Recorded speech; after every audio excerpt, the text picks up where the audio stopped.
Bismillahirrahmanirrahim. Innal hamdalillah nahmaduhu wa nasta'inuhu wa nastaghfiruh wa na'udzu billahi min shururi anfusina wa min sayyiati a'malina. Man yahdihillahu fala mudilla lahu wa man yudlilhu fala hadiya lahu.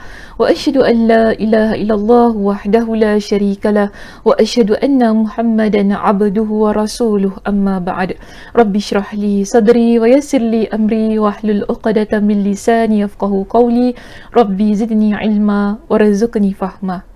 Allahumma inna nas'aluka ilman nafi'a wa rizqan tayyiba wa amalan mutaqabbala. Assalamualaikum warahmatullahi wabarakatuh. Apa khabar jemaah muslimah di Masjid Asy-Syafa'ah?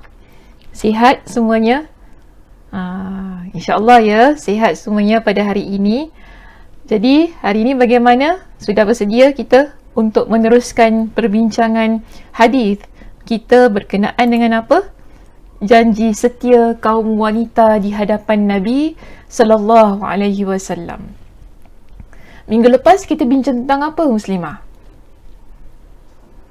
Janji setia yang keberapa? Ingat? Hari ini kita masuk pada bahagian kita yang ketiga. Ya, minggu lepas kita berada di bahagian yang kedua. Betul tak? Jadi bahagian kedua, saya bincangkan berkenaan dengan janji setia yang pertama. Apa dia? Ia berkaitan dengan syirik. Sebab kalau kita lihat kepada intipati janji setia yang diucapkan oleh para wanita yang hadir di satu pertemuan dengan Nabi SAW yang kita panggil ia sebagai bai'ah, di situ ia menyebutkan beberapa janji setia di hadapan Nabi SAW.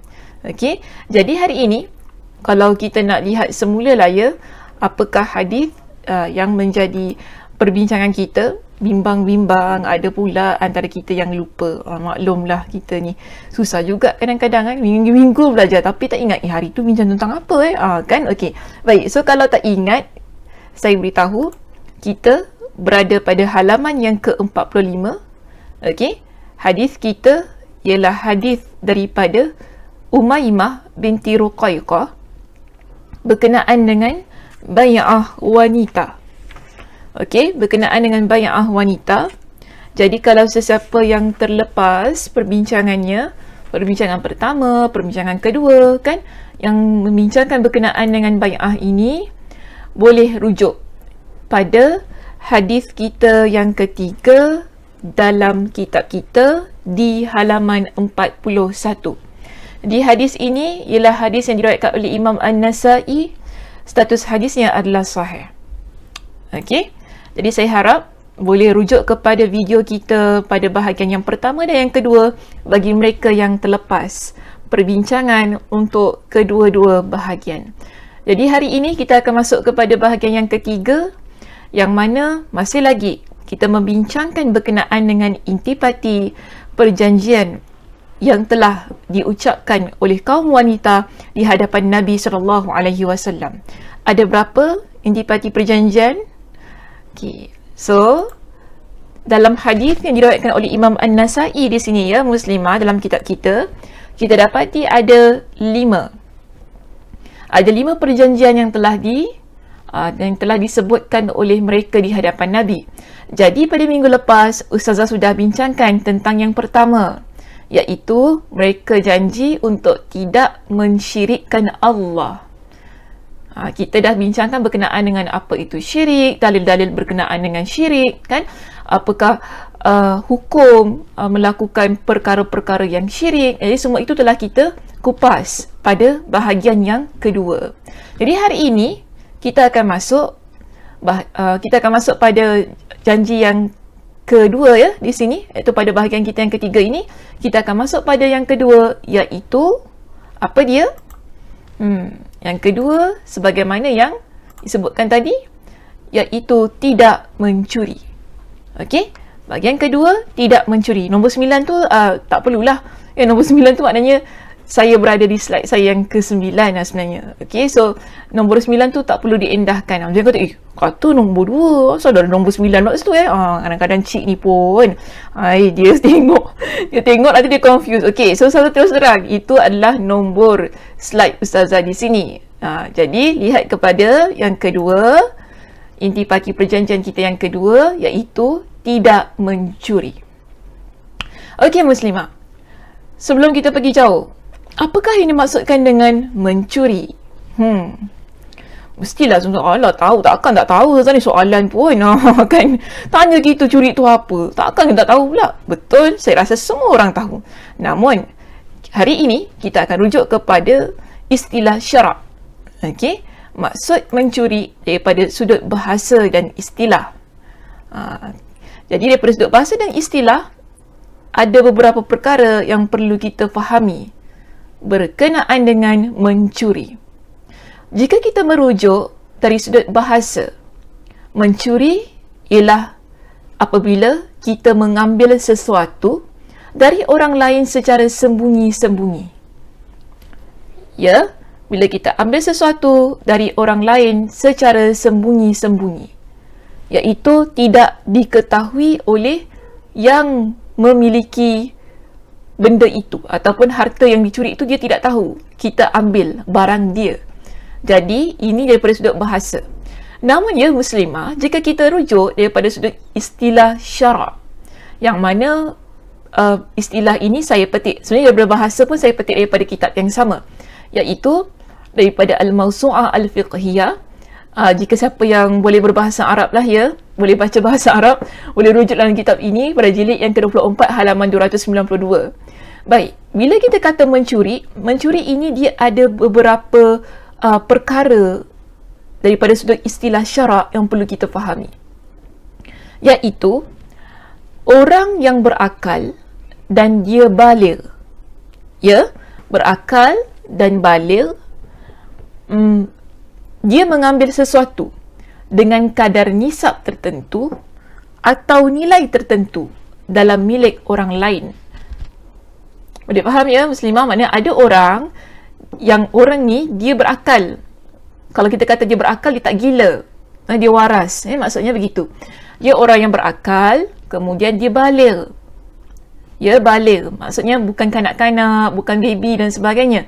Kalau baby curi itu, kita kata mungkin di situ dia pun tak faham mencuri itu apa, kan? Tapi sekarang bila kita kata dia berakal, dia baligh, yang mana dia waras dan dia itu mengetahui perbuatannya, dia mengambil sesuatu dengan kadar nisab tertentu, maknanya dengan satu kadar yang dia tahulah, contoh $100, $200, $300, ini kita kata sebagai kadar nisab tertentu atau nilai tertentu, okey, dalam milik orang lain. Maknanya apa yang dia ambil itu adalah milik orang lain, bukan milik dia.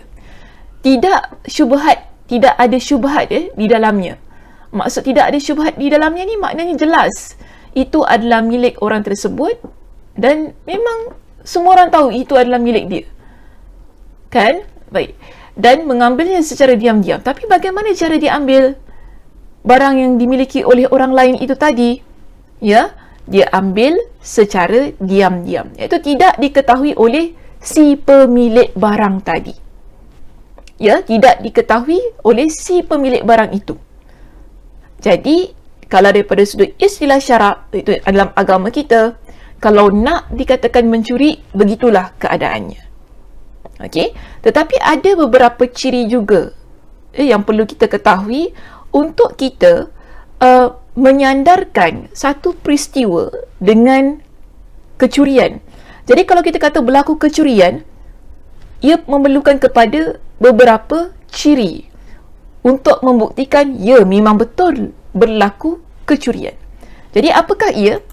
Saya masih lagi merujuk pada kitab yang sama, iaitu Al-Mawsu'ah Al-Fiqhiyah itu tadi ya. Disebut bahawa ciri-ciri untuk kita menentukan adakah betul berlaku kecurian ataupun tidak, dia perlu ada keempat-empat ciri ini. Pertama, ada pencuri, kan? Kedua ialah orang yang dicuri barangnya. Okey, Jadi ada dua pihak di sini. Satu, si pencuri. Kedua ialah orang yang dicuri barangnya. Kemudian, harta yang dicuri, ada barang yang dicuri. Si pencuri dari orang yang dicuri barangnya. Dan kita ada yang keempat. Yang keempat ni tidak boleh kita tinggalkan. Iaitu, si pencuri tadi, dia mengambil harta yang dicuri dari orang yang dicuri barangnya secara sembunyi. Ataupun secara diam-diam, senyap-senyap. Tidak diketahui oleh orang yang dicuri barangnya. Boleh faham Muslimah? Okey, saya harap faham ya di situ. Ada 4 ciri ataupun 4 perkara. Kalau dalam kitab disebut sebagai arkan. Itu rukun. Rukun curi itu apa? Jadi ada 4. So, kalau kita nak tahu adakah ini satu kejadian yang disebut sebagai kecurian ataupun tidak, ia memerlukan kepada 4 ciri ini. 1, ada pencuri. 2, orang yang dicuri barangnya. 3, ada harta ataupun barang yang diambil daripada orang yang si pemilik itu tadi. Dan yang keempat, bagaimana caranya? Diambil dalam keadaan yang secara senyap-senyap, secara diam-diam, yang mana si pemilik tidak mengetahui. Okey, tidak diketahui. Tiba-tiba dia hilang. Macam tu kan? Tiba-tiba kita balik rumah je, rumah kita dah barang dah hilang. Ini maknanya kita tak tahu ada orang curi barang kita tu macam mana keadaannya kan. Tiba-tiba barang tu hilang. Hilang yang dalam keadaan yang kita tak tahu siapa yang curi. Dia begitu. Okey? Ataupun tahu si pencuri itu bagaimana dan sebagainya kan. Tapi diambil tanpa pengetahuan kita. Tidak ada deal di situ untuk kita berikan barang kita kepada orang tersebut. Dan orang tu main ambil sahaja sedemikian. Tanpa kita ada perjanjian dan sebagainya untuk beri. So, ini dipanggil sebagai mengambil secara sembunyi. Okey, so 4 perkara ini perlu ada bila kita nak menyandarkan satu kejadian dengan nama kecurian. Ya, baik. Seterusnya, kita lihat di sini. Allah Subhanahu Wa Taala ada menyebutkan di dalam Al-Quran berkenaan dengan orang yang mencuri. Ya, apa yang Allah Subhanahu Wa Taala firmankan? Allah sebut di dalam surah Al-Maidah ayat 38 hingga 39. Maknanya di sini ya Muslimah, dalam Al-Quran ada menyebutkan berkenaan hukum orang yang mencuri, untuk menunjukkan kepada kita bahawa perbuatan mencuri adalah perbuatan yang dilarang dalam agama. Sebab itu, bila kita merujuk dalam perjanjian yang diucapkan oleh kaum wanita di hadapan Nabi, mereka janji apa? Tidak mencuri. Kenapa mereka janji sedemikian? Kerana mencuri adalah perbuatan yang dilarang dalam agama.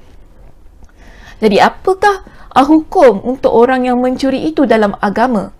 Di sini Allah Subhanahu Wa Taala menyebutkan wasariqu wasariqatu faqta'u aydiyahuma jazaa'an bima kasaba nakalan minallah wallahu azizun hakim faman taba min ba'di zulmihi wa aslaha fa innallaha yatubu alaihi innallaha ghafurun rahim. Maksudnya, lelaki dan perempuan yang mencuri, potonglah tangan keduanya sebagai pembalasan bagi apa yang mereka kerjakan dan sebagai siksaan dari Allah. Dan Allah Maha Perkasa lagi Maha Bijaksana. Maka sesiapa yang bertaubat di antara pencuri-pencuri itu sesudah mereka melakukan kejahatan tersebut dan memperbaiki diri mereka, maka sesungguhnya Allah menerima taubatnya. Sesungguhnya Allah Maha Pengampun lagi Maha Penyayang. Okey, jadi di sini Allah Subhanahu Wa Taala menyebutkan kepada kita tentang hukuman yang telah Allah tetapkan bagi mereka yang mencuri. Namun, kena faham juga ya Muslimah, ini dilaksanakan oleh pihak pemerintah yang menjalankan hukum Islam di tempat mereka. So, untuk konteks negara kita, bila tidak menjalankan hukum sebagaimana yang terdapatlah dalam hukum Islam, tak teraplikasi lah hal ini ya. Jadi jangan kita pandai-pandai buat sendiri. Kita tahu, oh kau curi harta aku, ni aku potong tangan kau. Tak boleh gitu. Sebab ada perbincangannya di kalangan ulama berkenaan dengan kadar yang tertentu yang membolehkan tangan seseorang dipotong bila dia mencuri, dan ada syarat-syaratnya yang telah ditetapkan dalam perbincangan ulama. Cuma pada hari ini Ustazah tak sentuh lah ya, sebab kalau kita bincangkan semua tu dia jadi panjang lebar perbincangan kita. Kalau sekiranya sesiapa yang ingin mengetahui, silalah. Okey, Ustazah anjurkan sila cari mungkin kuliah-kuliah yang berkaitan dengan fiqh jenayah, ya, cuba cari berkenaan dengan hal itu dan ikuti kuliah-kuliah mana-mana asatizah kita lah yang mengajar berkenaan dengan fiqh jenayah, iaitu fiqh undang-undang dalam agama kita. Jadi kalau siapa yang ingin tahu dengan lebih lanjut, sila. Cuma dalam perbincangan kita pada hari ini saya tak akan sentuh lah ya berkenaan hal tersebut dengan lebih mendalam. Cuma dalil ini Ustazah tampilkan sebagai apa? Sebagai bukti untuk kita bahawa perbuatan mencuri adalah perbuatan yang dilarang. Sehingga apa? Sehingga Allah Subhanahu Wa Taala menetapkan hukumnya. Okey, menetapkan hukumnya. Jadi, ini menunjukkan bahawa perbuatan mencuri itu adalah perbuatan yang telah dikategorikan sebagai perbuatan yang haram. Ya, perbuatan yang haram.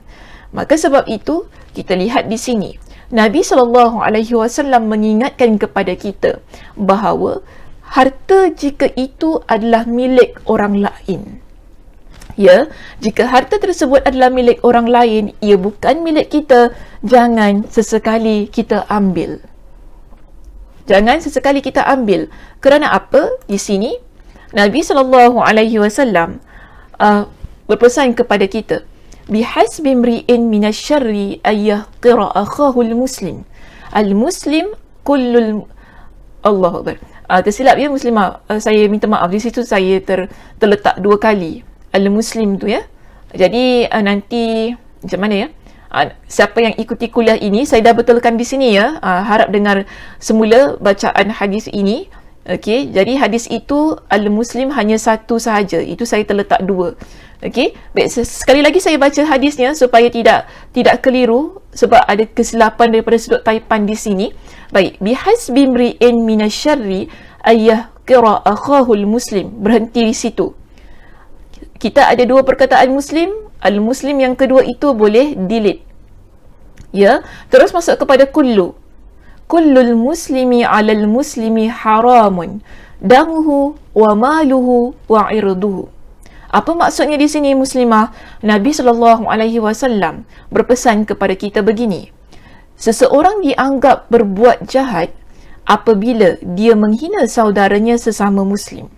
Muslim yang satu, maknanya muslim, kita sebagai seorang muslim dengan muslim yang lain, apa kata Nabi? Haram. Apa yang haram? Haram darahnya, haram hartanya dan haram kehormatannya untuk kita ganggu. Ya, itu maksud Nabi. Jadi tak boleh. So kalau ikut kepada konteks perbincangan kita pada pagi ini ya muslimah, kita merujuk kepada harta tu tadi. Jadi Nabi kata apa? Tidak boleh kita mengganggu harta orang lain, merampas harta orang lain, curi harta orang lain.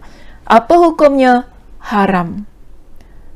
Okey, haram hukumnya. Jadi boleh kita buat? Tidak boleh. Sebab itu kaum wanita yang jumpa dengan Nabi SAW pada peristiwa bai'ah itu tadi, mereka ucapkan tidak mencuri sebagai janji mereka yang kedua kepada Nabi SAW.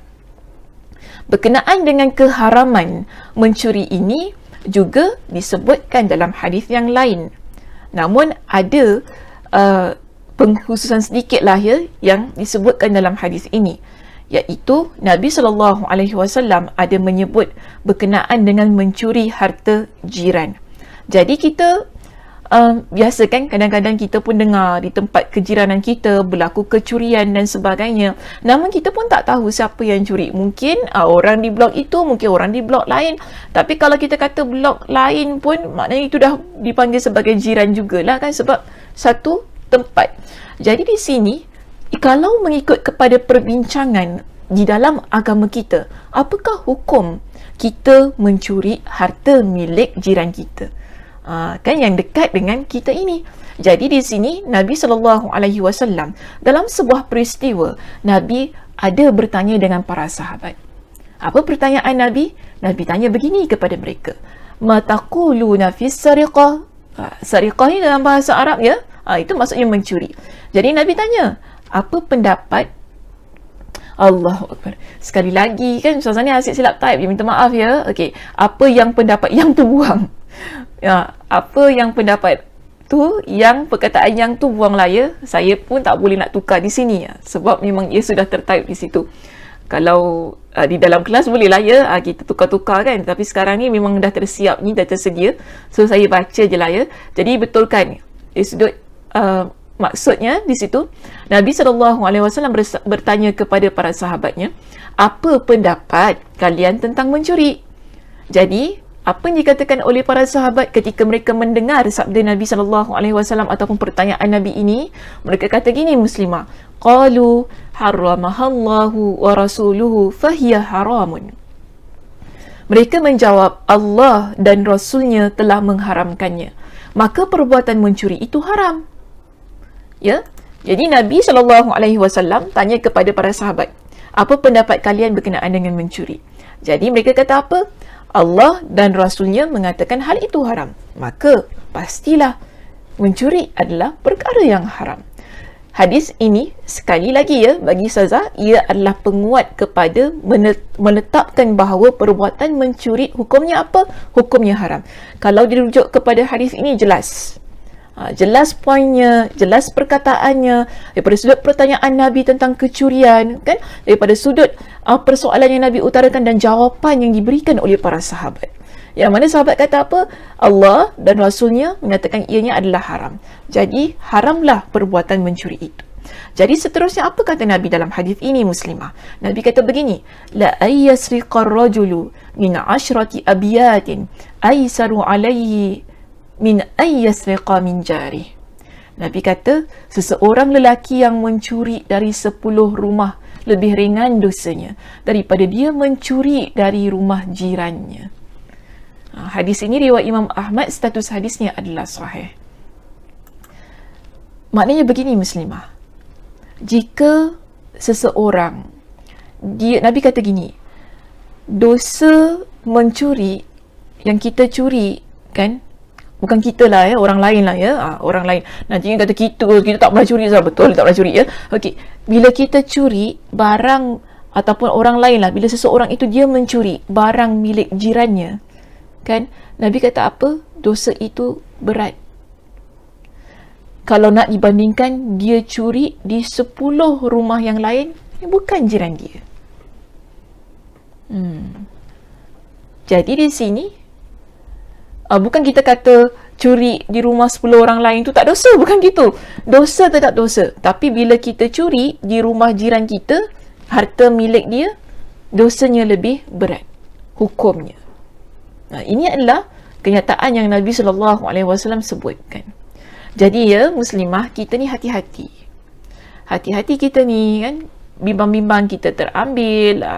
Kalau dia macam inilah, saya nak kata gini, dalam kehidupan kita ini, bila ada sesuatu yang bukan milik kita, bila kita nak ambil ya, bila kita nak ambil, minta izin terlebih dahulu. Sebab tadi kan saudara kata dalam perbincangan tadi awalnya, sesuatu yang kita ambil secara sembunyi-sembunyi, makna tanpa pengetahuan dan keizinan pemiliknya. Pemiliknya tak tahu kita ambil. Jadi bila kita nak ambil sesuatu yang bukan milik kita, minta izin terlebih dahulu, maklumkan kepada pemiliknya, baru betul. Walaupun tu jiran kita, tak apalah jiran kita ni, tak kisah kita ni, ambil je, tak ambil je, nanti boleh beritahu dia. Bimbang-bimbang, dia akan jadi fitnah, betul tak? Mungkin kita kata, nanti boleh beritahu dia lah, tapi kemudiannya akhirnya kita lupa nak beritahu dia. Kemudian jiran kita pun nampak, dia kata, orang sebelah tu dia ambil pula barang kita. Padahal asalnya mungkin bagi kita cuma nak pinjam sahaja, yang mana asal itu tidak kita ketahui. So dia akan jadi fitnah, kan? Sebab itu Ustazah pesan begini, apa-apa yang bukan milik kita, bila kita nak ambil, minta izin terlebih dahulu. Daripada siapa? Pemiliknya. Ya, daripada pemiliknya. kecurian ini ataupun mencuri barang ni kan, dia adalah perkara yang mengganggu ketenteraman, mengganggu keharmonian yang ada di sekitar kita. Jadi sebab itu mengapa dalam agama kita melarang? Bukan agama kita saja, tapi bagi saya Ustazah, agama lain. Agama lain, bahkan undang-undang dalam mana-mana tempat pun melihat mencuri itu adalah perkara yang salah. Ia adalah satu kesalahan jenayah yang apabila dibawa kepada pihak pengadilan, habislah, maksudnya dapatlah hukuman orang itu. Kan? Betul tak? Jadi ia adalah perbuatan yang salah di sisi undang-undang. Bukan hanya sekadar undang-undang agama kita, tetapi undang-undang di mana-mana tempat pun. Mencuri adalah satu kesalahan, ya, yang akan dihukum. Ya, sebab itu kita ni kena hati-hati. Bila ambil apa-apa barang kan, bila kita tahu ia bukan milik kita, ia memerlukan kepada keizinan pemiliknya. Baru tepat kita ni menjadi seorang muslimah yang baik. So kita ni kan kadang-kadang adalah orang ajar kita dengan petua-petua, Allahuaklam lah, petua tu datang daripada mana. Kan selalu orang kata kalau nak anak pergi ambil apa? Kuali ke apa? Sudip ke apa? Saya tak tahulah. Kadang-kadang petua orang ni kalau nak anak pergi rumah siapa entah, nanti ambil dia punya sudip ke, ambil kuali ke apa, Allahuaklam lah, saya tak ingat. Nanti adalah anak. Boleh, bukankah itu kita mencuri? Betul tak? Sebab kita ambil tanpa pengetahuan pemilik rumah itu. Sembunyi-sembunyi masuk dalam beg bawa balik. Sebab apa? Sebab nak anak. Kenapa mengajar perkara-perkara yang begini? Kan tak elok. Tak elok benda tu. Itu mencuri sebenarnya. Mencuri sebenarnya tu. So, jangan buat perkara-perkara begini. Kan? Mungkin tak, alah, saya dah minta izin. Saya dah beritahu dah dia. Lepas tu saya beritahu dia. Okeylah. Tak apa. Maknanya dah bertaubat ya. Dah bertaubat. Dah beritahu kepada pemiliknya. Dah pulangkan. Okeylah sudah. Alhamdulillah. Tapi jangan kita ajarkan kepada generasi muda dengan satu petua ataupun satu tak tahulah, satu tips kan, yang mana ia menyalahi. Menyalahi apa yang diajarkan dalam agama kita. Ya, kerana apa? Jangan lupa muslimah, apabila Nabi SAW ditanya berkenaan dengan siapakah Muslim yang baik, Nabi SAW pun menyebutkan begini. Nabi kata, Al-Muslimu man salimal muslimuna min lisanihi wa yadihi. Seorang Muslim yang baik itu adalah yang mana Muslim lainnya terselamat dari keburukan lisan dan tangannya. Jadi keburukan lisan dan tangan, maknanya bila kita nak jadi seorang Muslimah yang baik, ia bukan hanya semata-mata untuk kita menjaga lidah kita, tetapi kena ingat Muslimah, ia adalah bagaimana kita menjaga tangan kita. Bila orang di sekitar kita selamat daripada kejahatan tangan kita ini, maka selamatlah situasi dan keadaan yang kita duduk.